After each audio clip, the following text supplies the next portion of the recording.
कृष्ण कृष्ण हरे राम हरे कृष्ण। सभी का स्वागत है श्री कृष्ण में। और आज का दिन है, 10वां अध्याय है, सुंदर अध्याय है। भगवान की विभूति है। और इसमें भगवान ने अपनी विभूतियों के बारे में वर्णन किया। हम राधा गोविंद जी को प्रणाम करते हैं उनके चरणों में और अपने शिक्षा गुरु जी को चरणों में सार्थक प्रणाम करके हम आगे चलते हैं। आज के प्रवेश में आज हमारा 10वां और आज हम विभूति योग के बारे में जानेंगे। और इसमें भगवान का हम ऐश्वर्य योग। आज के अध्याय में हम भगवान के ऐश्वर्य के बारे में जानेंगे। तो भगवान तो बहुत ऐश्वर्यवान है और हम जानते हैं, अभी हमने देखा था 60 ऐश्वर्य में भगवान जो ऐश्वर्य सबसे ज्यादा ऐश्वर्य। कृष्णा आवाज कम आ रही है क्या? मैं तो लगी लगा ली। हरे कृष्णा, चलिए मैं प्रयास करती हूँ माता जी, अभी थोड़ी देर में ठीक हो जाएगी। थोड़ा नेट इश्यू लग रहा। तो अभी आज के अध्याय में हम देखेंगे भगवान के ऐश्वर्य और भगवान तो सबसे ज्यादा है ना, समस्त ऐश्वर्यों के स्वामी है। तभी सबसे ज्यादा ऐश्वर्यवान भगवान है। और आज के अध्याय में हम देखेंगे चतुर्श्लोकी भगवत गीता है ना। तो चतुर्श्लोकी 4 श्लोक है जो कि हम चतुर्श्लोक भगवत गीता कहते हैं। वो हमारी पूरी भगवत गीता का सार भी कहा गया है। ये हमारे आचार्य बताते हैं कि इसमें भगवान के बारे में और भगवान ने अपने भक्तों के बारे में बताया है। और आज हमें भगवान अपने इस अध्याय में अपने ऐश्वर्य का दर्शन कराएंगे। तो ऐश्वर्य का दर्शन भगवान ऐसा क्यों करेंगे? क्योंकि हम भगवान का और अच्छी तरह से चिंतन कर सके। क्योंकि जब हम जितना भगवान को चिंतन कर सकेंगे और नाम जप करेंगे, हमको भगवान में इतनी श्रद्धा बढ़ेगी और उतने ही ज्यादा हम अभ्यास, जो हमारा अभ्यास है भगवान नाम लेने का, उसमें हम हमारा जो अभ्यास है वो अच्छे से हो पाएगा। तो इसके आज भगवान हमको अपने और ही और सुंदर सुंदर विभूतियों का वर्णन करेंगे, ताकि हम सब कुछ भगवान का, क्योंकि हमें 24 घंटे भगवान का चिंतन करना, स्मरण करना है ना, हम यही अभ्यास कर रहे हैं। कृष्ण भावना व्रत का भी हमने देखा था, यही भगवान के प्रति प्रेम हो जाए। और ये जो प्रेम की स्थिति है वो हमारी अभी अभ्यास की, जब तक हम अभ्यास नहीं करेंगे भगवान के प्रेम को हम प्राप्त नहीं कर पाएंगे। तो आज ये हमारे 10वें अध्याय का पहला श्लोक आ रहा है, जो कि भगवान के द्वारा बोला जा रहा है और भगवान इस अध्याय का प्रारंभ कर रहे हैं। श्री भगवान उवाच भूय एव महाबाहो शृणु मे परमं वचः यत्तेऽहं प्रीयमाणाय वक्ष्यामि हितकामया। श्री भगवान ने कहा, हे महाबाहु अर्जुन, और आगे सुनो, क्योंकि तुम मेरे प्रिय सखा हो, अतः मैं तुम्हारे लाभ के लिए ऐसा ज्ञान प्रदान करूंगा जो अभी तक मेरे द्वारा बताए गए ज्ञानों में से ज्ञान से श्रेष्ठ होगा। तो अब यहाँ पे देखिए, अर्जुन का भी कोई प्रश्न नहीं आया है और भगवान अभी अपने ऐश्वर्य को बता रहे और कह रहे कि अब वो ऐसा ज्ञान देना चाहते हैं ना। अभी हमने 9वें अध्याय में देखा था भगवान ने बहुत ही गोपनीय ज्ञान दिया। अब ये क्या कह रहे हैं, ये ज्ञान भी बहुत ही महत्वपूर्ण ज्ञान है, क्योंकि ये भगवान बिना बतलाए है ना, इसे बिना प्रश्न के ही दे रहे, मतलब कि हम सबके लिए बहुत ही महत्वपूर्ण है ये ज्ञान जानने के लिए। इसलिए भगवान स्वयं ही बता रहा है वगैरह। अगर ऐसा ज्ञान है, अगर तुमने ध्यान से इसको सुन लिया है तो ये बहुत ही श्रेष्ठ ज्ञान है। तो क्योंकि अब यहाँ पे भगवान अपने बारे में बताएंगे, क्योंकि हम अपनी बुद्धि से भगवान को नहीं समझ सकते, इसलिए भगवान अपने बारे में ज्ञान देंगे। जैसे हमने कल भी देखा था कि भगवान अपने अपने बारे में बताया था ना कि भगवान सब जगह है।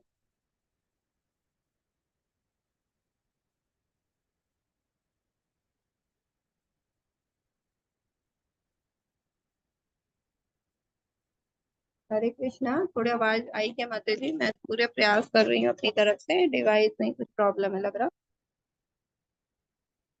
चलिए क्षमा करिएगा, थोड़ा प्रयास करिए आप लोग भी समझने का। तो ये, तो हम भगवान को अपनी बुद्धि से नहीं समझ सकते, इसलिए भगवान स्वतः ही हमें बता रहे हैं, भगवान अपने बारे में बता रहे हैं कि हम भगवान का और अच्छे से कैसे चिंतन कर सकते हैं। तो हमारी जो हमारा मानसिक चिंतन है ना, हम वो बढ़ा सके, क्योंकि हम अपने बुद्धि से है ना, हम भगवान को नहीं समझ सकते, और हमें ये योग्यता नहीं है कि हम अपने आप से भगवान को समझ सकें। तो इसलिए भगवान अपने हम अपने मानसिक चिंतन से भगवान को नहीं समझ सकते, इसलिए भगवान यहाँ पे हमें कैसे भगवान का ध्यान करना है, और हम ये भौतिक जगत में किस किस चीज में हम भगवान का दर्शन कर सकते हैं, कि ये सब भगवान के द्वारा आई है। क्योंकि भगवान ने तो हमें कई बार बता दिया, लेकिन फिर भी हम इस बात को और अच्छे से समझ पाए और अच्छे से जान पाए, इसलिए भगवान अब यहाँ पे आगे बताएंगे। जैसे सूरज है, अगर हमें सूरज को समझना है ना, और सूरज को अगर कोई व्यक्ति रात को बोलेगा ना कि मुझे सूरज को देखना है, तो वो कभी भी नहीं देख पाएगा ना, सोचेगा मैं टॉर्च की रोशनी से सूरज को देख लूँ ना, नहीं। लेकिन सूरज का अपना एक समय है, जब सूरज स्वयं आएगा और जब उसका प्रकाश आएगा, जब हम उसके प्रकाश में ही सूरज को देख सकते हैं ना। इसी प्रकार अगर भगवान को समझना है, तो भगवान जब स्वयं हमको बताएंगे ना, तभी हम भगवान को समझ सकते हैं। हम अपनी बुद्धि से कभी भी भगवान को नहीं समझ सकते। तो भगवान हम पे कृपा करेंगे ना, जब भगवान हम पे कृपा करते हैं तभी हम भगवान को समझ पाते। क्योंकि हम अपनी कितनी भी बुद्धि लगा ले, कितना भी हम ज्ञान लगा ले, फिर भी हम भगवान को कभी भी अपने ज्ञान से और अपनी बुद्धि से, हम अपनी मर्जी से भगवान को नहीं समझ सकते। तो ब्रह्म संहिता में आया है कि जो योगी जन होते हैं वो बहुत अपने ज्ञान की शक्ति से, है ना, क्योंकि बहुत ज्ञानी होते हैं, तो ज्ञान की शक्ति से भगवान को समझना चाहते हैं ना, लेकिन वो वो कभी भी भगवान को नहीं समझ पाते। जो कहते वो स्वयं ही कह रहे कि चाहे वो वायु की गति से चले ना, क्योंकि वायु की गति बहुत तेज होती है, और चाहे वो मन की गति, तो वायु की गति से भी तेज क्या होती है, मन की गति, है ना। क्योंकि अभी हम सोचेंगे कि हम यहाँ पहुंच गए ना, तो हम कहीं भी पहुंच सकते हैं अपने मन के द्वारा। तो वायु की गति से भी तेज होती है मन की गति, तो चाहे वो अपनी वायु की गति से चले, चाहे वो अपनी मन की गति से चले, और तभी वो भगवान को नहीं समझ सकते। लेकिन अगर भगवान की उनपे कृपा हो जाए ना, तो वो अच्छे से भगवान को समझ सकते। तो हम लोग भी भगवान की अगर हम पे कृपा है, इसलिए हम यहाँ पे समझने के लिए बैठे हैं, और हमें सब भगवान की कृपा के कारण भी नहीं, हम जो अभी तक समझ पाए हैं वो सब हमारे हम पे भगवान की कृपा और हमारे गुरुदेव की कृपा है, इसलिए हम लोग ये सब चीजें समझ पा रहे हैं। तो भगवान की सहायता से ही हम भगवान को समझ सकते हैं, ये बात हमें यहाँ पे अच्छे से समझ में आती है।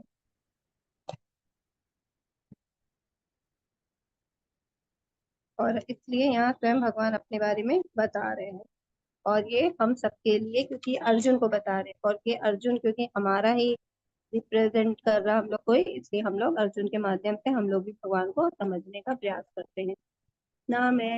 न मैं विदुसुरगणा प्रभवन्ना महर्षयाः अहमादेहि देवानां महर्षीणां च सर्वशः। ना तो देवतागण मेरी उत्पत्ति या ऐश्वर्य को जानते हैं ना, और ना महर्षिगण ही जानते, क्योंकि मैं सभी प्रकार से देवताओं और महर्षियों का भी कारण स्वरूप उद्गम हूँ। तो ये देखिए भगवान खुद कह रहे हैं ना, भगवान अपने मुख से कह रहे हैं कि कोई भी देवता देवता भी मुझे नहीं जानते, है ना।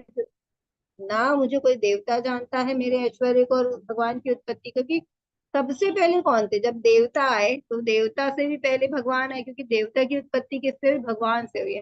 तो देवता से भी पहले भगवान आए थे, तो भगवान को देवता कैसे जान सकते हैं ना। तो वही कह रहे मेरी उत्पत्ति या मेरे ऐश्वर्य को महर्षि गण भी नहीं जानते, क्योंकि महर्षि गण भी सब भगवान के द्वारा उत्पन्न हुए, सब भगवान के ही अंश है, क्योंकि वे मेरे सभी क्योंकि मैं सभी प्रकार से देवता और महर्षियों का कारण स्वरूप है। तो जो उनके आने का जो कारण है महर्षियों का और देवताओं का, उनके भी कारण कौन है, भगवान ही, क्योंकि भगवान ने ही एक अपनी इच्छा है ना उसके कारण उनको प्रकट किया है। और जब वो बहुत अच्छे भक्त है, तो उनको तभी ये जो देवतागण है उनको भी भगवान ने वो पद दिया है ना। जैसे हम देखते हैं कि हमेशा पिता पहले आता है ना, फिर बच्चे आते हैं। तो अगर बच्चे सोचेंगे हम पिता को जान ले, तो वो कभी भी पिता को जान नहीं सकते, है ना, जब तक पिता अपने बारे में स्वयं नहीं बताएगा ना। पिता बताएगा मतलब हमें, आज बच्चे जो देख रहे हैं वो अपने पिता को देख पा रहे, लेकिन वो शुरू से कैसे है ना, वो कैसे बताएगा, कौन बताएगा उनका, ना पिता स्वयं बताएगा। तो इस प्रकार इसलिए भगवान अपने बारे में यहाँ पे बता रहे, देवता से भी पहले भगवान है, तो देवता और महर्षि भी भगवान के बारे में नहीं बता सकते। और यहाँ पे बोला जा रहा है कि जो देवता होते हैं, देखिए वो भी भगवान की जो लीलाएं होती ना उससे भ्रमित हो जाते हैं ना। हमने भागवतम में पढ़ा, ब्रह्मोहित लीला है ना, ब्रह्मा जी भ्रमित हो गए थे, है ना, जब उन्होंने गाय और बछड़ों को चुरा लिया था, क्योंकि उनको लगता है कि जब वो अपने मित्रों का जूठन खा रहे थे, भगवान जी तो लीला कर रहे थे सखा के साथ, तो उनको लगा कि ये भगवान कैसे हो सकते हैं। तो देखिए देवी देवता भी जो होते हैं मोहित हो जाते हैं, तो ब्रह्मा जी भी मोहित हो गए थे, है ना, और सब गाय और बछड़े को चुरा लिया। फिर देखा तो वो उनको पता चला कि भगवान ने तो अपना विस्तार कर, कोई भी सारी जितने बछड़े ले गए थे, जितनी गाय और जितने गोपाल ले गए थे, मतलब उनके जो सखा थे ले गए, सब वो अपना विस्तार करके सब रूपों में भगवान, सब आराम से सबके घरों में ना, जहाँ गाय अपने घर चली गई ना उनके किसी को पता चला, है ना, और भगवान आराम से सब बालक भी बन गए सब माताओं के। तो इस प्रकार जब फिर उन्हें समझ में आया ब्रह्मा जी को कि ये तो सिर्फ भगवान ही कर सकते हैं ऐसा ना, क्योंकि इतने रूपों में विस्तार से भगवान कर सकते, भगवान के अलावा कोई नहीं कर सकता।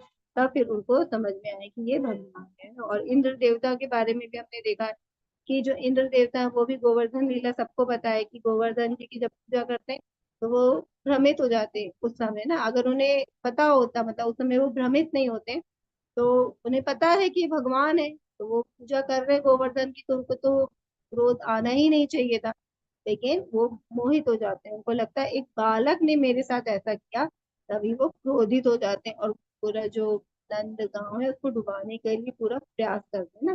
तो वो फिर भगवान गोवर्धन पर्वत को उठाते हैं। तो इसलिए देखिए देवी देवता भी मोहित हो जाते हैं भगवान से, इसलिए भगवान कह रहे हैं कि मुझे कोई देवी देवता या कोई महर्षिगण मुझे समझ ही नहीं सकता। जो मुझे अजन्मा अनादि समस्त लोगों के स्वामी के रूप में जानता है, मनुष्यों में केवल वही मोह रहित और समस्त पापों से मुक्त होता है।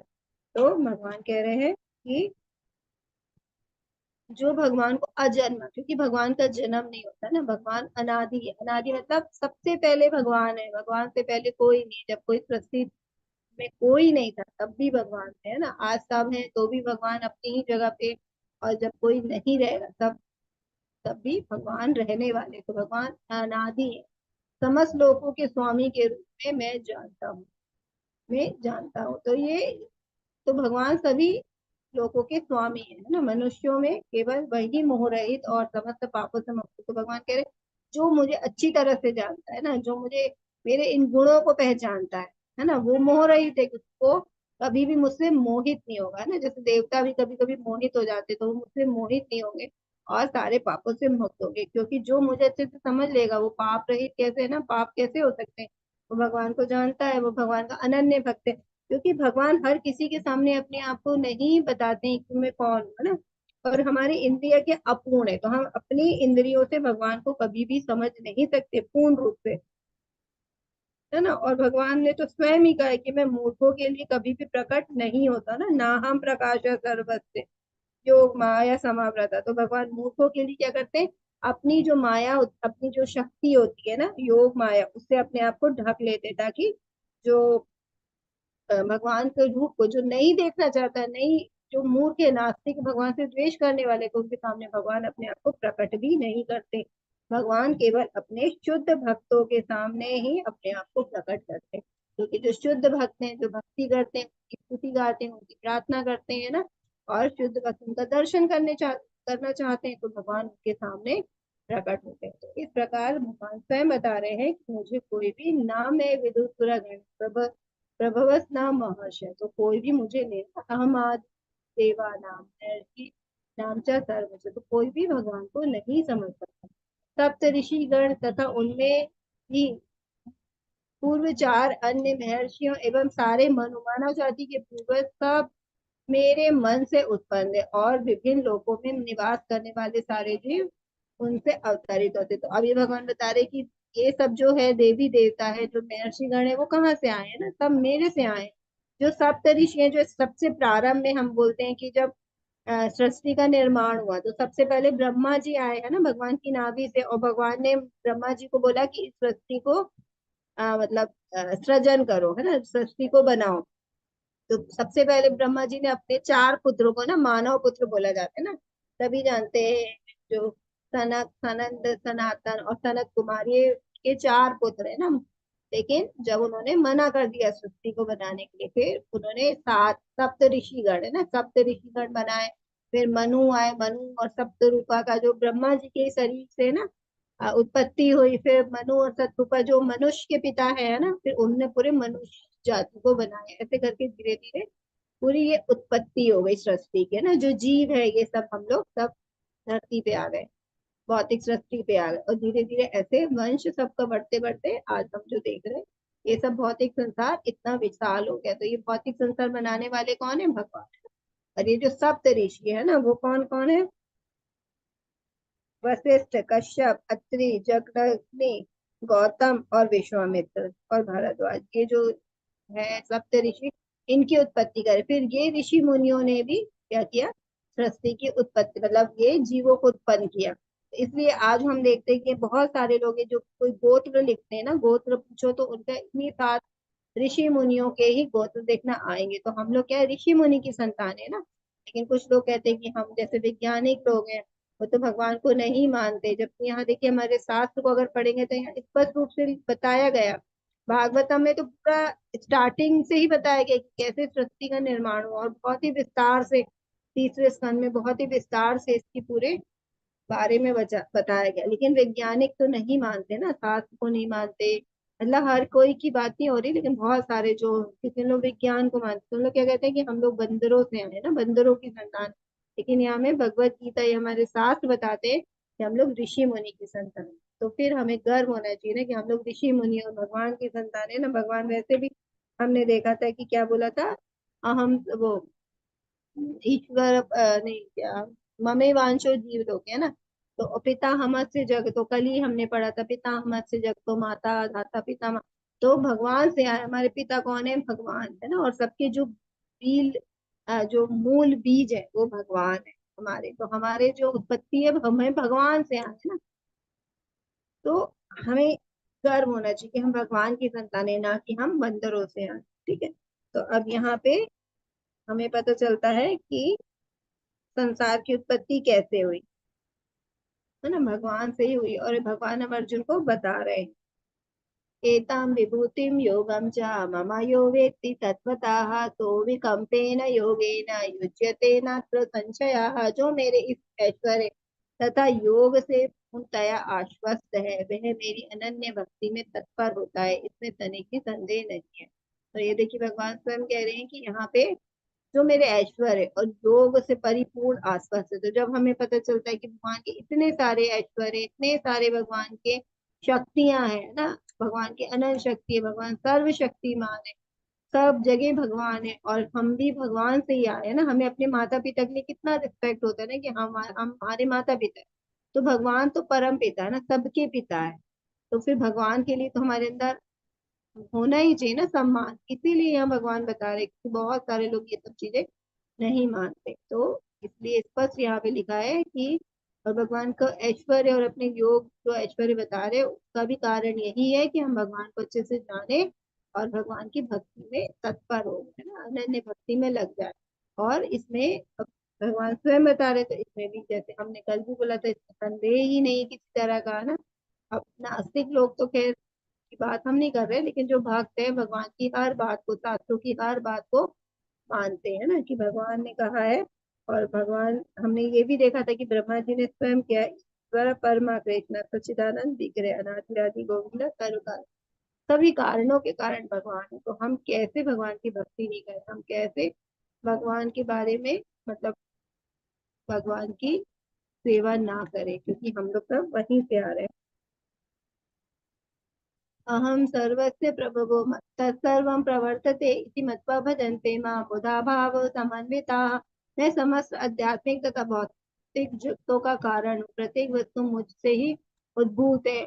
जो बुद्धिमान यह भली भांति जानते हैं, वे मेरी प्रेम भक्ति में लगते हैं तथा हृदय से पूरी तरह मेरी पूजा में तत्पर होते हैं।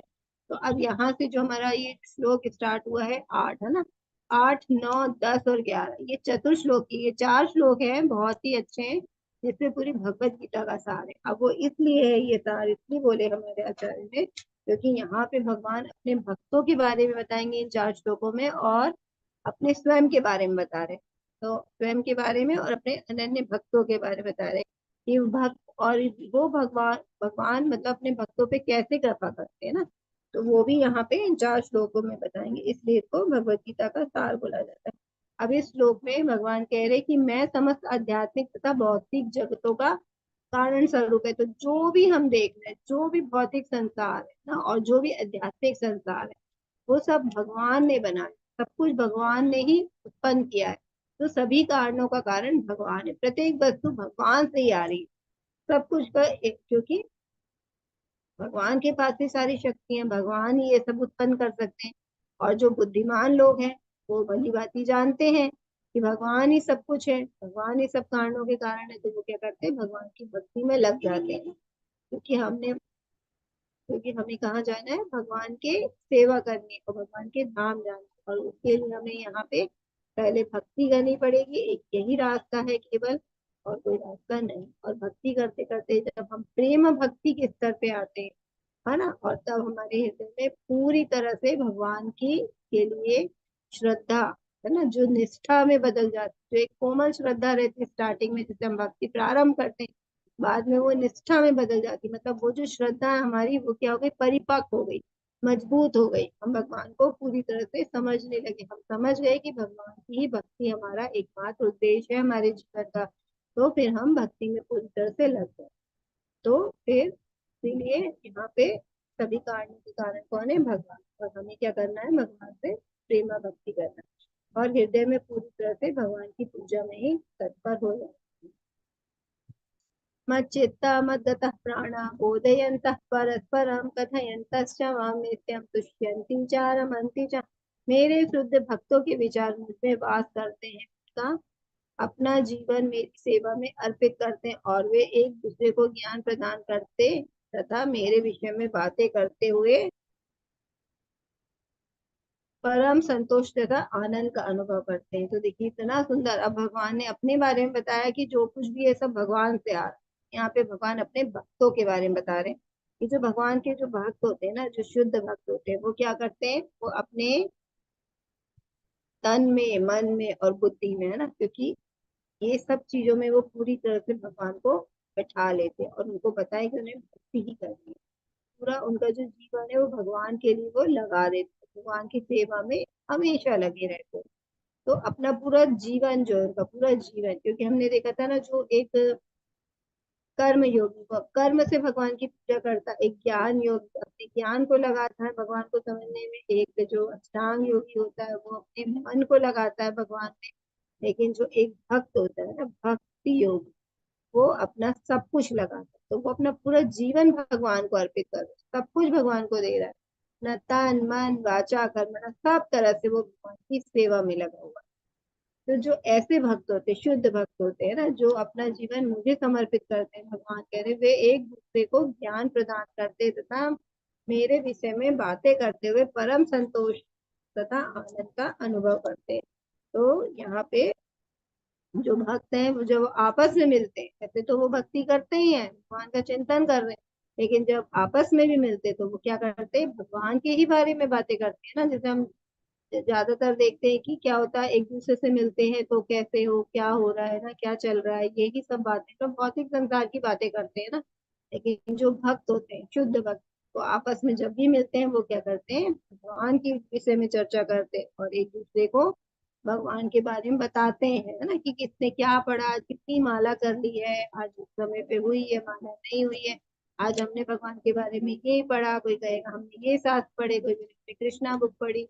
एक दूसरे को ज्ञान बांटते हैं ना, मतलब ताकि सभी के अंदर भगवान के बारे में सबको पता चले, है ना। तो और क्या होता है, ऐसे में ज्ञान भी बढ़ता है, किसी ने कुछ पढ़ा किसी ने कुछ पढ़ा, जब दोनों जन आपस में मिले भगवान के बारे में चर्चा करें तो वो भगवान को और अच्छे से जाने, अब वो, है ना, दोनों जन दो दो बात जानने लगे, एक जानते थे, अब वो दोनों ने आपस में चर्चा करी, अब दोनों के पास दो दो बातें वो भगवान की है ना। तो भगवान की इस प्रकार से भक्त जब भी मिलते हैं तो भगवान की चर्चा करते हैं ना, तुष्यंती च रमंती च ना, बहुत ही आनंद आता है उनको इसके अंदर। ऐसे कोई जबरदस्ती नहीं करते कि वो जबरदस्ती कर रहे हैं, लेकिन वो बहुत ही आनंद के साथ करते हैं, क्योंकि इन सब में उनको बहुत ही आनंद आता है। उन्हें कोई भी और बाहर कोई भी चीजों में उनको आनंद नहीं आता, वो हमेशा भगवान की ही कीर्तन में, जप में, लीला में, है ना, इन सब में ही आनंद का अनुभव करते हैं।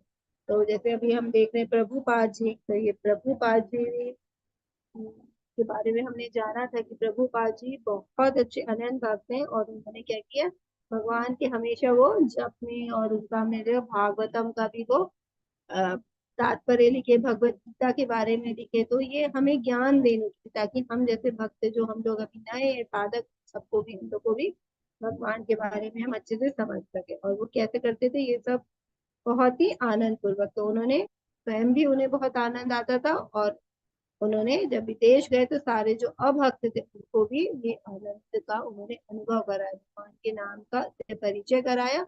और वो फिर धीरे धीरे प्रभुपाद जी के संपर्क में आके वो भी बहुत अच्छे भक्त बन गए। तो इस प्रकार जो अनन्य भक्त होते हैं, वो उनका काम होता है, वो निरंतर हमेशा भगवान के बारे में चर्चा करते हैं, और भगवान की ही बातें करते हैं, और बहुत ही आनंद अनुभव करते हैं।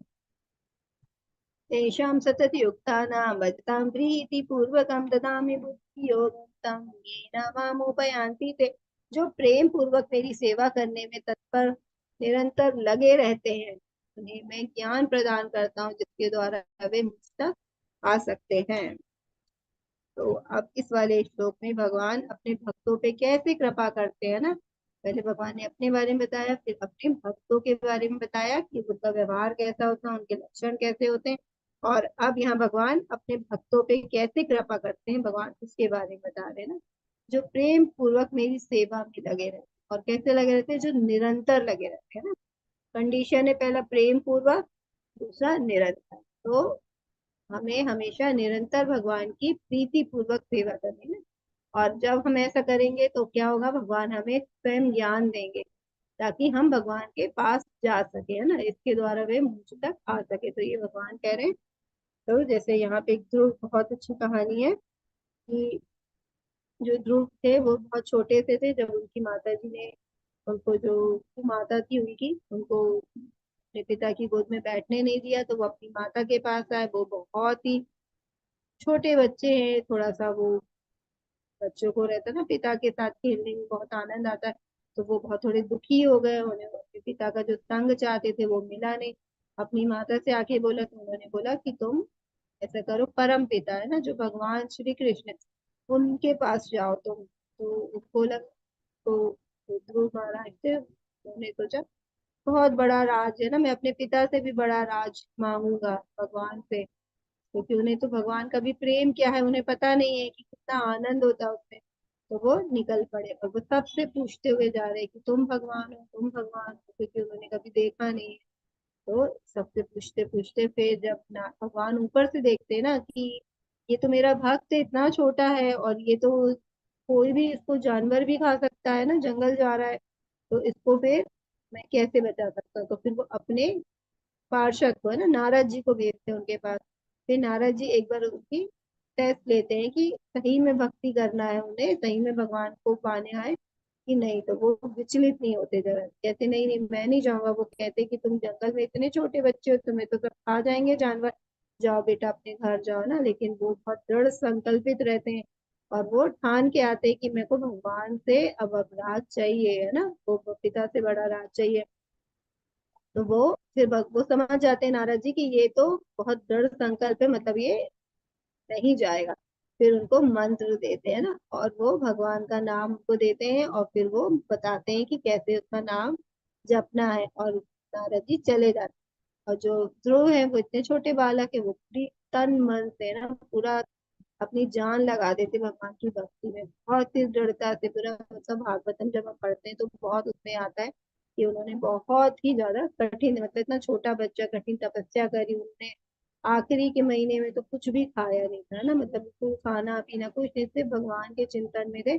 और फिर भगवान उनको जब देखते हैं कि ये मेरा भक्त है, बहुत ही प्रेम पूर्वक मेरी सेवा कर रहा है ना, मतलब भगवान को नाम लेना भी सेवा, तो जब देख रहे वो सेवा कर रहा है, मुझे याद कर रहा है ना, और फिर वो भगवान को क्या करते हैं, मतलब वो दर्शन देते। तो ये जो ध्रुव के पास ज्ञान नहीं था ना पहले, जब वो निकल के आया घर से, तो ज्ञान देने भगवान ने भेजा, तो मतलब भगवान खुद ही ज्ञान दिए ना कि अब उनको कैसे भक्ति करनी है। तभी तो नारद जी ने आके उनको मतलब विधि बताई, नहीं तो बच्चे को क्या पता है, ऐसे हम लोग को क्या पता, हमको कौन विधि बताता, हमें गुरु महाराज बताते हैं ना, क्योंकि हमें कैसे भक्ति कर, हम कैसे भगवान के तक पहुंच सकते हैं।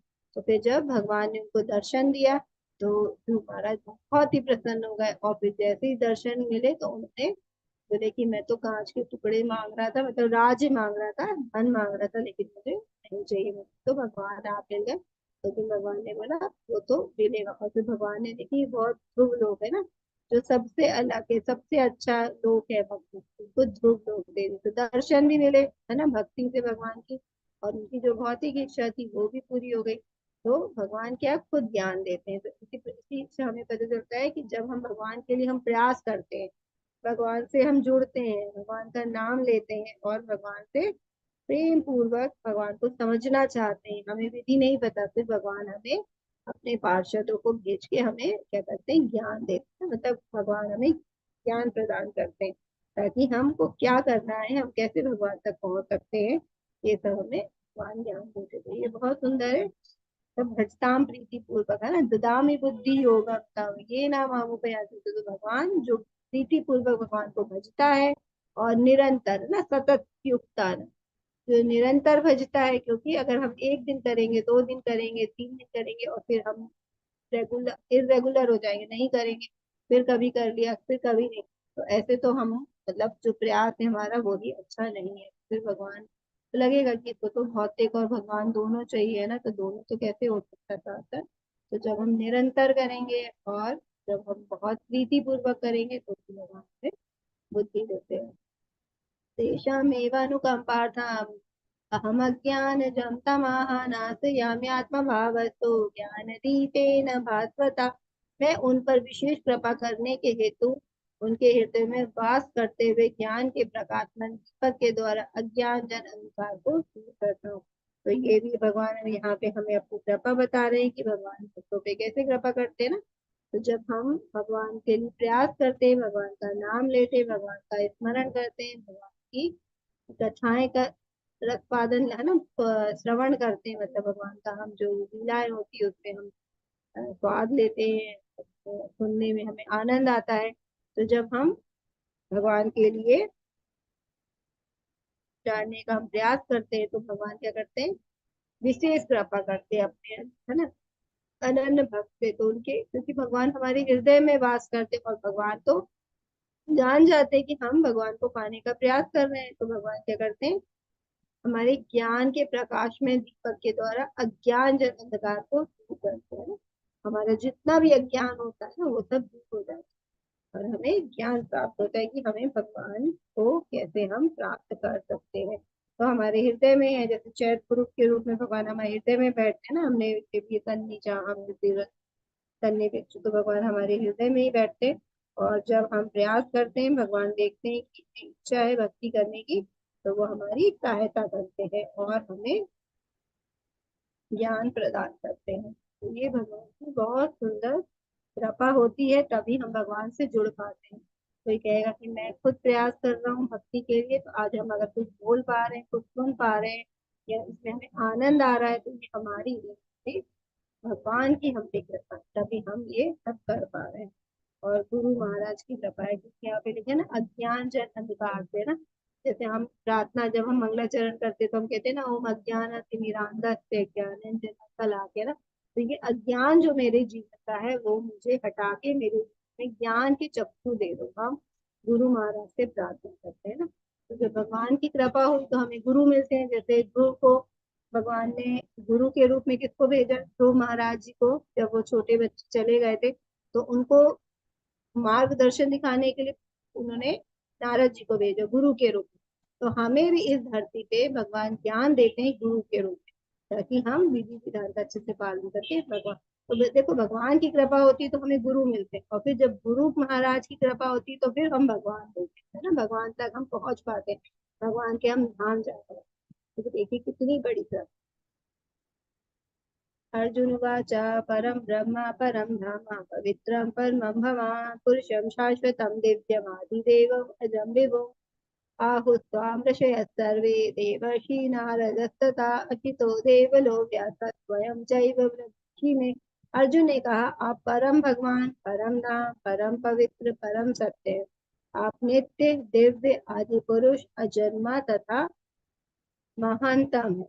नारद, असित, देवल तथा व्यास जैसे ऋषि आपके इस सत्य की पुष्टि करते हैं, और अब आप स्वयं भी मुझसे कह रहे हैं। तो जैसे ही भगवान ने ये जो चतुर श्लोक जो गीता में भगवान ने ज्ञान दिया अर्जुन को, और अपने भक्तों का भगवान ने ज्ञान दिया, और भगवान ने अपने भक्तों के बारे में, अपने बारे में बताया, फिर भक्तों के बारे में बताया, और भगवान हम पे कैसे कृपा करते हैं, कैसे हमें मार्गदर्शन मिलता है भगवान के पास जाने का। तो ये सब सुन के भगवान अर्जुन जो है वो क्या, दोनों हाथ जोड़ के अब भगवान की स्तुति करने लगते, क्योंकि वो समझ गए हैं कि भगवान परम पिता है ना। तो अब इतने सुंदर सुंदर शब्दों से अर्जुन भगवान की स्तुति करते, कहते हैं आप परम भगवान है ना, परम धाम, परम पवित्र है ना, परम सत्य। अब यहाँ पे देखिए परम परम है ना, पर ब्रह्मा परम धाम, पवित्रम परमम है ना, परम परम वर्ड आ रहा है।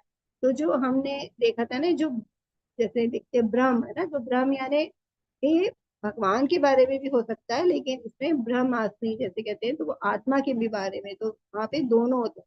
लेकिन जहाँ परम लग गया है ना, परम ब्रह्म, परम शब्द आ गया, तो परम केवल भगवान, मतलब जो सबसे ऊपर है ना, परम लग गया मतलब जो सबसे ऊपर। अब परम भगवान है ना, और परम धाम मतलब जितने धाम है सबसे ऊपर है। परम पवित्र मतलब सबसे ज्यादा पवित्र। परम सत्य, सारे सत्यों के ऊपर जो सत्य है जितने भी, उसके ऊपर भगवान है। तो भगवान के लिए खाली परम शब्द का उपयोग होता है, और किसी के लिए। आप नित्य हैं, आप दिव्य हैं, ये हमने अभी जान लिया कि भगवान हमेशा ही है, भगवान शाश्वत है। कभी भगवान है जो सबसे, मतलब भगवान हमेशा रहने वाले ना, कोई रहे चाहे ना रहे, कोई जीव, हम तो सब अस्थायी है, आज जन्म लेंगे कल मर जाएंगे है ना। तो और जो भी जितने प्राणी है ना, जीव मतलब जन्म हुआ तो मृत्यु होनी है, लेकिन भगवान हमेशा नित्य है, शाश्वत है, हमेशा रहने वाले। भगवान दिव्य है, क्योंकि हमने देखा था कि भगवान जब भी आते हैं अपने दिव्य शरीर में आते हैं, और भगवान बहुत ही दिव्य है, आदि पुरुष है, सबसे पहले आए भगवान, और हमेशा ही रहने वाले।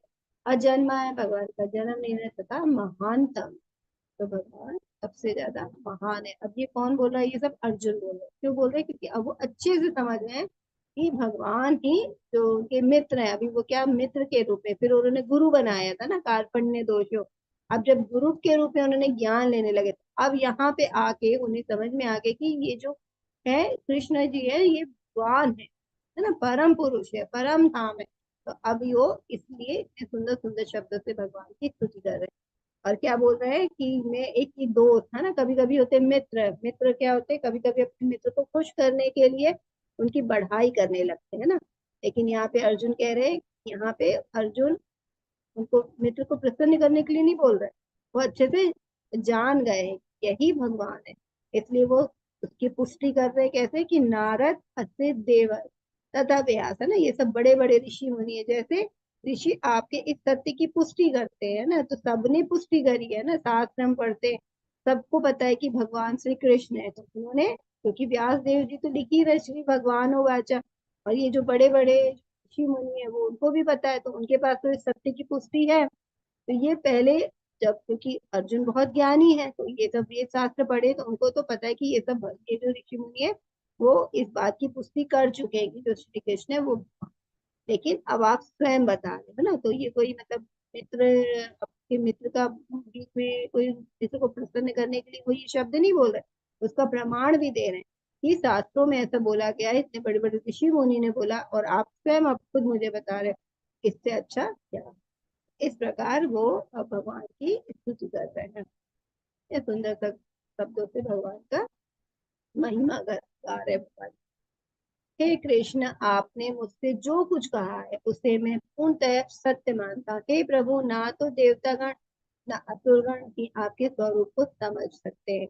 तो अब अर्जुन कह रहे हैं कि आपने जो कुछ भी कहा उसको मैं पूरी तरह से सत्य मानता, मतलब अब यहाँ पे अर्जुन पूरी तरह से भगवान को भगवान मानते हैं ना, क्योंकि उन्होंने जो भी भगवान से अभी ज्ञान लिया उसमें ये सिद्ध हो गया कि यही भगवान।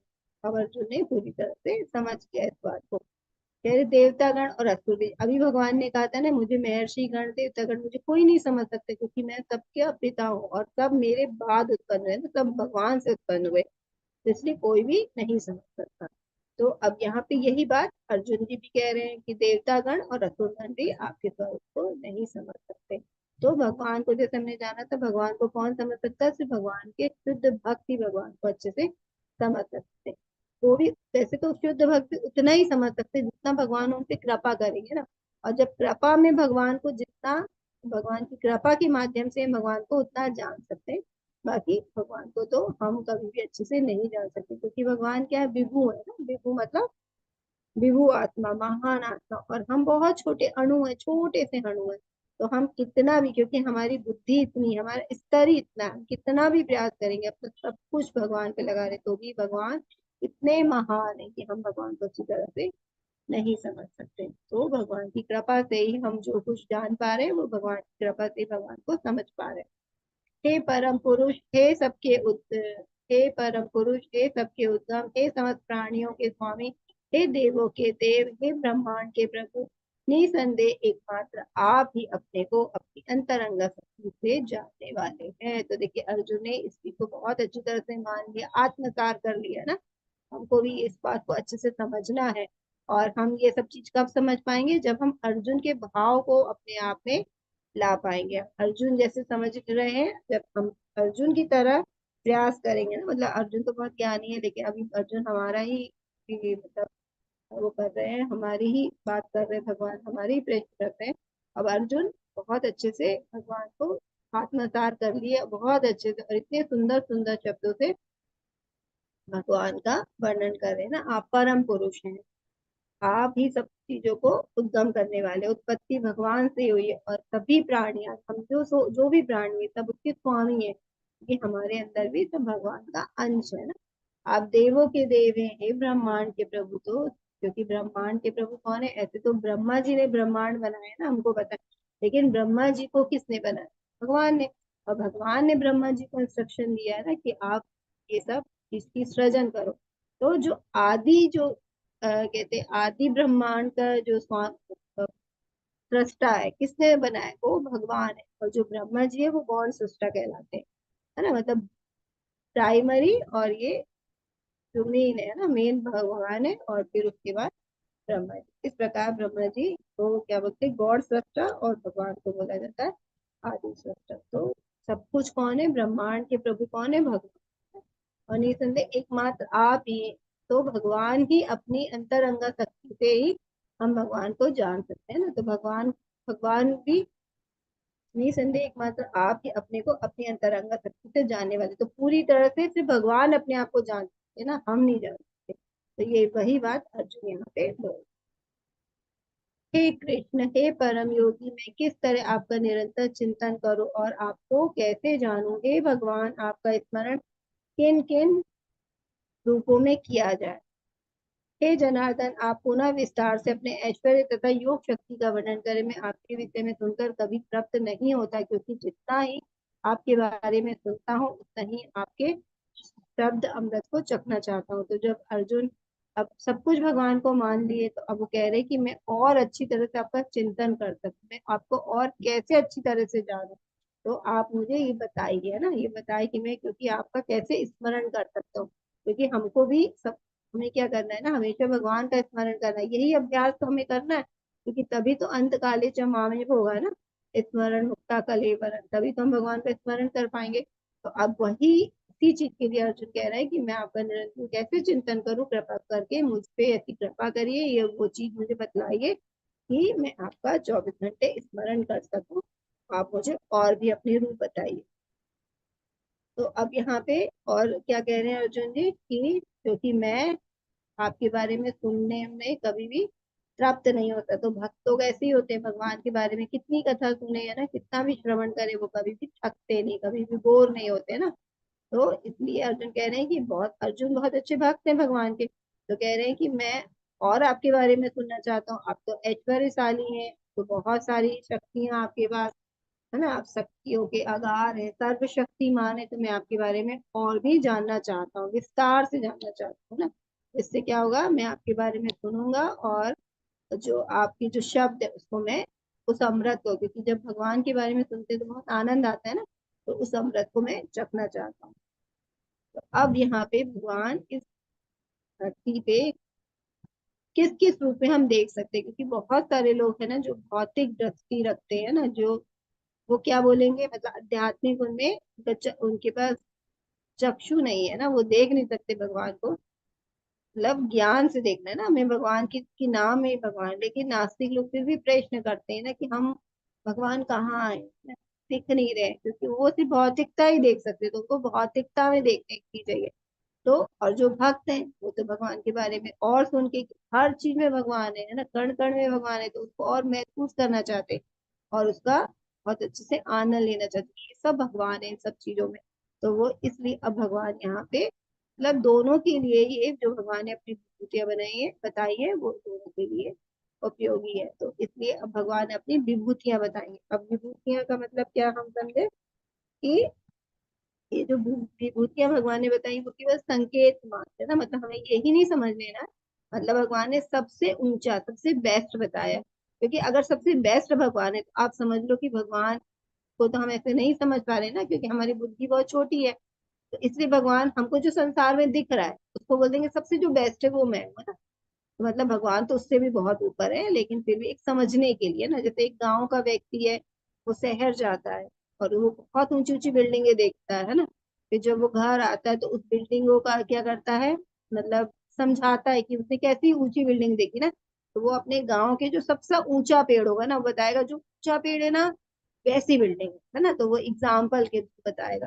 तो यहाँ पे इसलिए जो ये भी जो हम विभूतियां पढ़ रहे हैं, भगवान तो बहुत ही ऊपर है इन सबसे, लेकिन एक संकेत मात्र है, जो थोड़ा कम बुद्धि है जो वो समझ में आ सके। जो भक्त हैं वो तो भगवान के हर चीज में भगवान को देखते ही हैं, वो तो कण कण में भगवान को देखते हैं, दर्शन कर रहे हैं।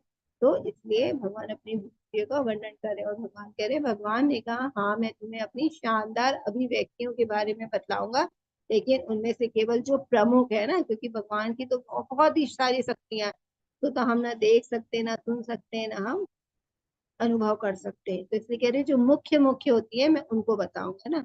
हे अर्जुन वे असीम है, तो भगवान की जो शक्तियां वो असीम है, असंख्य विभूतियां हैं भगवान की। लेकिन अब यहाँ भगवान ने कुछ हमको 10वें अध्याय में विभूतियां बताई है जिसको हम पढ़ते हैं। तो भगवान कह रहे आदित्यों में मैं विष्णु है, तो 12 आदित्य होते हैं उसमें भगवान विष्णु है, क्योंकि जो विष्णु है वो मुख्य है ना।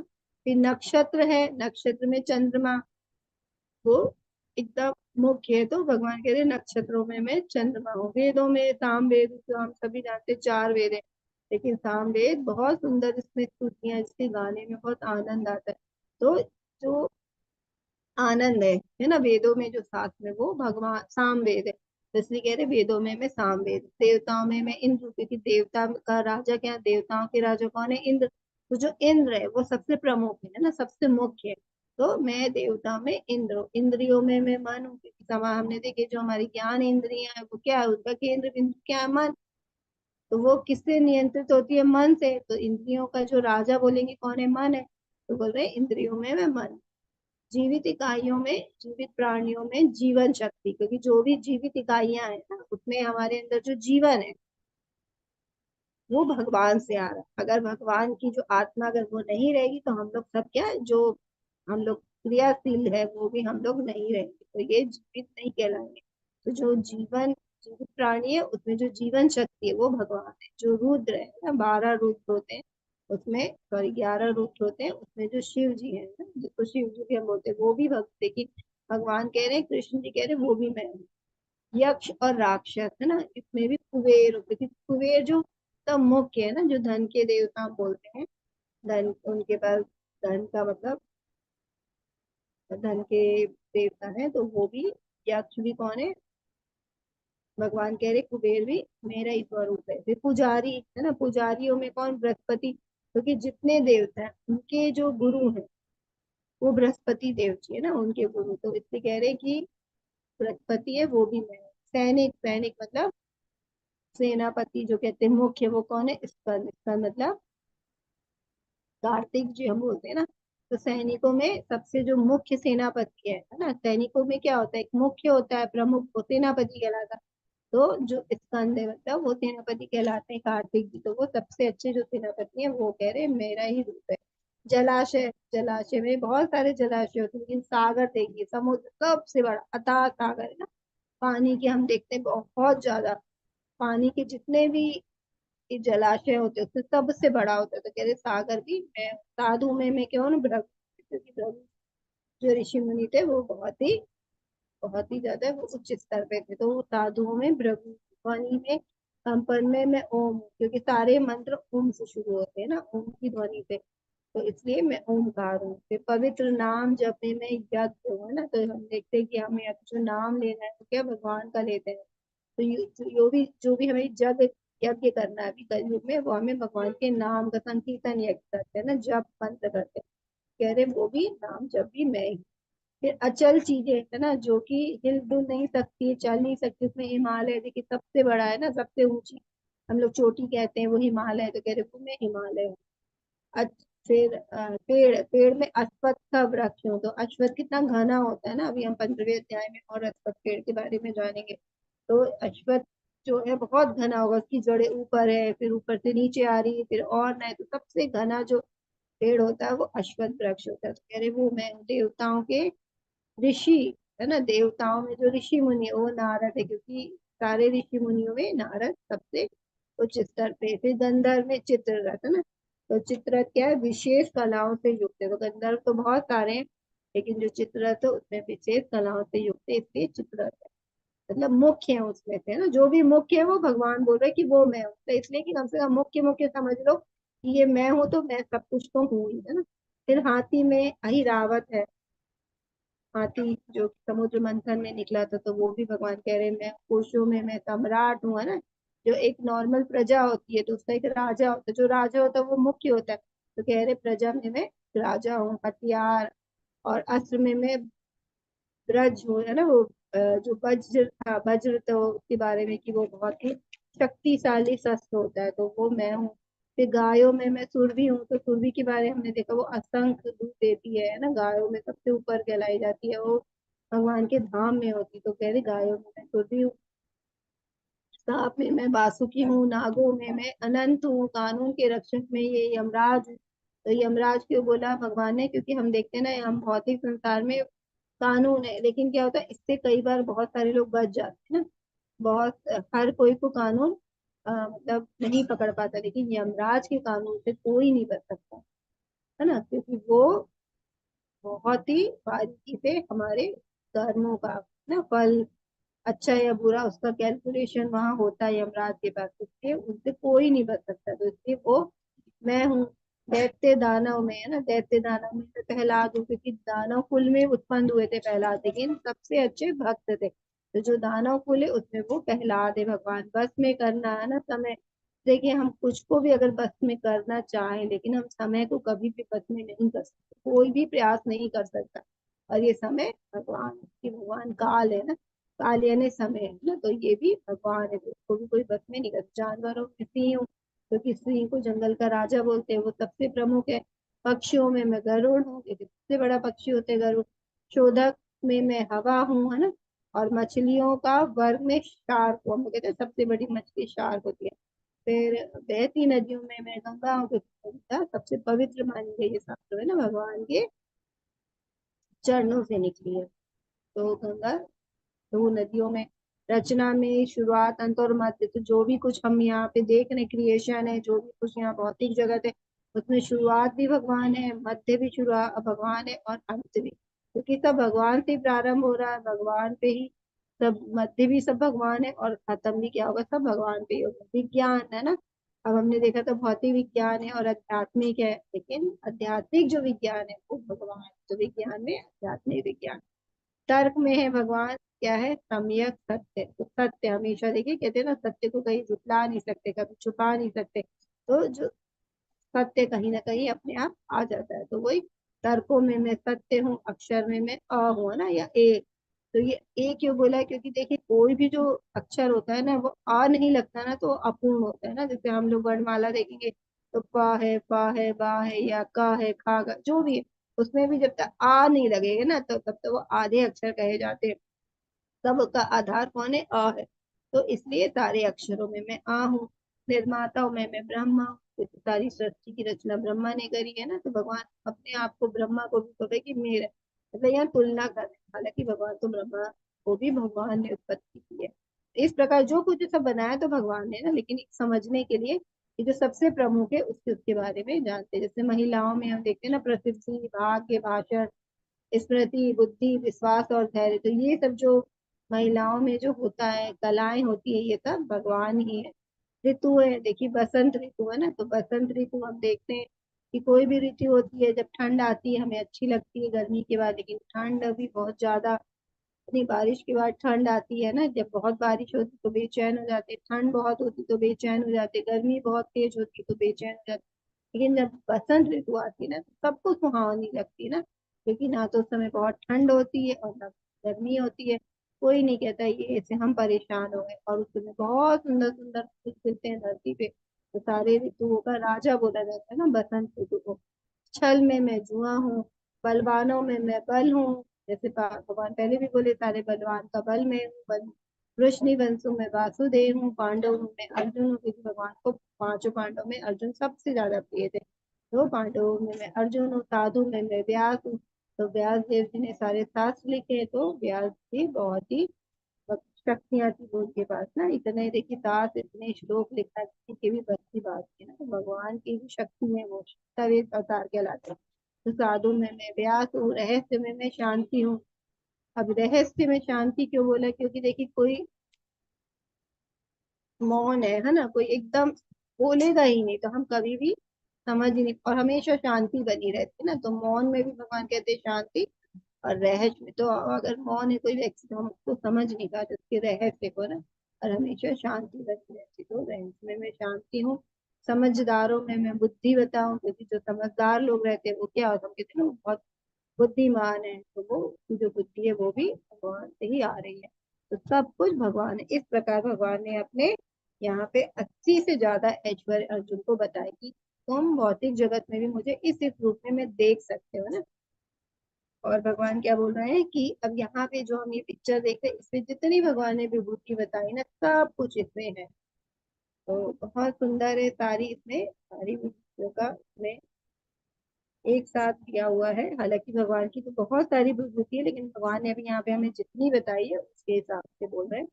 यही नहीं है अर्जुन में समझ शक्ति का जनक भी, जो जैसे चर तथा अचर कोई भी प्राणी नहीं है जो मेरे बिना रह सकता है। तो भगवान बता रहे हैं, क्योंकि भगवान ही सब कुछ के जनक है ना, जनक भी है, सब कुछ भगवान से आ रहा है, सारी सृष्टि को भगवान ने बनाया। और चर अचर कल भी आया था, जो चल सकते हैं जो नहीं चल सकते हैं, चार अच्छा जो भी प्राणी है सब भगवान से ही उत्पन्न हुए, कोई भी, क्योंकि सब वहीं से आए, तो भगवान के बिना कोई भी नहीं रह सकता। क्योंकि देखिए किसी को भी इस पृथ्वी पे रहने के लिए भी जो भी चीजों की आवश्यकता है ना, सबसे ज्यादा वो भी तो भगवान ही दे रहे हैं ना, भोजन दे रहे हैं, जल दे रहे हैं, ऑक्सीजन दे रहे हैं, है ना, सांस ले सके, तो सब कुछ। तो अगर ये सब चीजें नहीं रहेगी, ये सब चीजें भगवान ने दी है, ये सब चीजें नहीं रही तो कोई भी प्राणी रह ही नहीं सकता ना। तो वही कोई भी प्राणी भगवान के बिना नहीं रह सकता। हे परंतप मेरी दैवी विभूतियों का अंत नहीं है, मैंने तुमसे जो कुछ कहा है तो मेरी अनंत विभूति का संकेत मात्र है। तो ये भगवान कह रहे हैं ये सब क्या है, एक छोटा सा रूप है, एक संकेत है ना। क्योंकि भगवान की इतनी विभूतियां, इतनी शक्तियां, भगवान का इतना ऐश्वर्य है, उसके लिए अगर हम पढ़ने जाएंगे तो जो हमारे 18 पुराण हैं, 4 वेद हैं, इतने सारे शास्त्र हैं, सब कम पड़ जाएंगे। अभी हमारे जो भगवत गीता, पूरी भगवत गीता के 18 अध्याय भी कम पड़ जाएंगे। तो भगवान की तो इतनी शक्तियां, इतनी विभूतियां, तो भगवान कह रहे कि अब मैंने एक संकेत मात्र बोला है, और मेरी विभूतियों का अंत नहीं, बस तुम इतनी ही विभूतियों को जान सको, है ना। भगवान ने इतनी विभूति बताई ताकि हम भगवान को अच्छे से जान सके कि भगवान कितने शक्तिशाली हैं, सर्वशक्तिमान है भगवान। यद्यद्विभूति मत्सत्त्वं श्रीमदूर्जितमेव वा तत्तदेव वागच्छत्तं मम तेजोवंच संभव।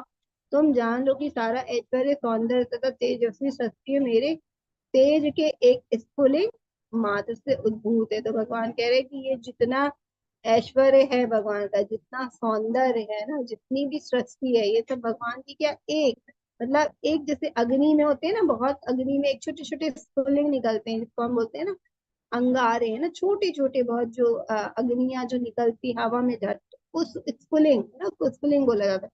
तो वो सब कह रहे जो कुछ भी मैंने बताया, जो कुछ भी मेरी शक्ति है, वो सिर्फ एक स्फुलिंग मात्र मैंने बताई है। तो सोचिए भगवान की कितनी शक्तियां होगी, है ना, कितना भगवान के पास ऐश्वर्य, कितना सौंदर्य है ना, और कितनी ही उनमें अब शक्तियां हैं। तो अभी कह रहे हैं कि ये जो सब है एक स्फुलिंग मात्र है ना, एक संकेत मात्र दे रहे हैं भगवान।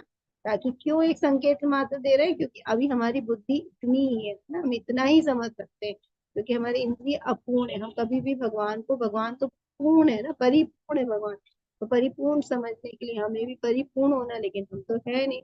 इसलिए हमारी जितनी बुद्धि है हम उतना ही भगवान हमको अभी अपने आप को बता रहे हैं, क्योंकि भगवान क्या करते हैं, जितना समझ सकते हैं ना उतना ही अपने आप को रिवील करते हैं। अथवा बहु नैतेन किं ज्ञातेन तव अर्जुन विष्टभ्य अहमिदं कृष्णमेकांशेन स्थितो जगत। किंतु हे अर्जुन, इस सारे विशद ज्ञान की आवश्यकता क्या है? मैं तो अपने एक अंश मात्र से संपूर्ण ब्रह्मांड को में व्याप्त होकर इसको धारण करता हूँ। तो अब यहाँ भगवान कह रहे हैं कि इतनी सारी विभूति और इससे ज्यादा जानने की आवश्यकता नहीं है, क्योंकि इतना ही तुम्हारे लिए बहुत है ना।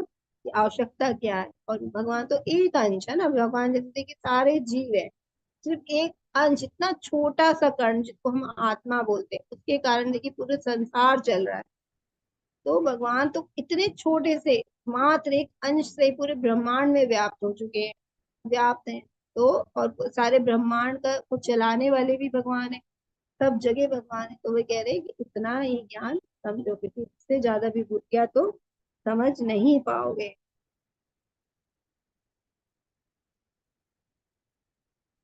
ये भगवान को समझना बहुत ही मुश्किल है, और भगवान कह रहे हैं कि इसलिए अब ना ही तुम समझ सकते हो, तो अब इतनी विभूति भगवान ने हमें बता दी। और अब भगवान कह रहे हैं कि बस इतना ही जान लो कि सब कुछ मैं ही हूँ, है ना, क्योंकि इससे ज्यादा हम नहीं समझ सकते। तो आज का हमारा जो अध्याय है यहीं पे समाप्त हो गया है। हम प्रभुपाद जी के शब्दों को जान लेते हैं। भगवान अपने अंश के विस्तार से परमात्मा रूप में सर्वव्यापी है, तो हम जानते हैं सबके हृदय में आत्मा है, और भगवान परमात्मा के रूप में हमारे हृदय में बैठे हैं ना। तो सभी के हृदय में भगवान बैठे जो हर विद्वान वस्तु में प्रवेश करते हैं। अतः शुद्ध भक्त पूर्ण भक्ति से कृष्ण भावना व्रत में अपने मनों को एकाग्र करते हैं, अतः वे नित्य दिव्य पद में स्थित रहते हैं। इस अध्याय के श्लोक 8 से 11 तक कृष्ण की भक्ति तथा पूजा का स्पष्ट संकेत है, क्योंकि हमने देखा ना चतुर्श्लोक की भगवत गीता है वो 4 श्लोक में, तो उसमें भगवान की भक्ति और पूजा का स्पष्ट संकेत है, जो स्वयं भगवान हमको इन 4 श्लोकों को बता रहे हैं इसमें। शुद्ध भक्ति की यही विधि है। इस अध्याय में इसकी भली भांति व्याख्या की गई कि मनुष्य भगवान की संगति में किस प्रकार चरम भक्ति सिद्धि प्राप्त कर सकता है। तो भगवान ने अपनी जो हमें इतनी सुंदर विभूतियां बताई है ना, और 4 श्लोक दिए, उसका कारण क्या था कि हम भगवान को बहुत अच्छी तरह से समझ सके, है ना। भगवान की जब हम भगवान को अच्छी तरह से समझेंगे तभी हम अच्छे से भक्ति कर पाएंगे ना, और जब भक्ति करेंगे तभी हम भगवान तक पहुंच पाएंगे। तो यही कारण से भगवान ने हमें इतना सुंदर अपनी विभूतियों का दर्शन कराया। और आज से आप जब भी हम इन सब चीजों को देखें, है ना, कभी समुद्र को देखें, नदी को देखें, और जो भी कुछ हम देखते हैं, तो हमें भगवान मतलब हमने यहाँ सुन लिया है, जान लिया है, तो अब हमको वहां जाके जब हम देखें तो आप जरूर उस समय भगवान को धन्यवाद करिए, भगवान को धन्यवाद करिए कि हम भगवान को देख पा रहे हैं ना, भगवान की इन शक्ति के रूप में भगवान का हम दर्शन कर रहे हैं। तो चलिए आज की हम समरी देख लेते हैं आज के चैप्टर की। कृष्ण सभी के स्रोत हैं, ये हमने जाना 1 से 4 श्लोक के बीच में। फिर शुद्ध भक्ति भगवत गीता का सार दिया है, श्लोक 8 से 11 के बीच में 4 श्लोक दिए हैं। भगवान ने फिर अर्जुन ने कृष्ण को सर्वोच्च पद को स्वीकार किया ना, अर्जुन ने मान लिया अहम सर्वस्य प्रभु है ना, मतलब सर्व प्रभु परम धाम परम पवित्र, तो भगवान को मान लिया उन्होंने सब कुछ, और उनको सर्वोच्च पद को स्वीकार कर लिया। और भगवान कृष्ण अपनी विभूति का वर्णन करते, तो ये हमने 19 श्लोक से 42 श्लोक तक देखा। तो भगवान ने इतनी सुंदर अपनी विभूतियों का वर्णन किया। तो इस प्रकार आज का अध्याय हमारा पूर्ण हो गया है, और आज के अध्याय से अगर किसी के प्रश्न है तो हम ले सकते हैं। हरे कृष्णा, सभी का बहुत बहुत धन्यवाद।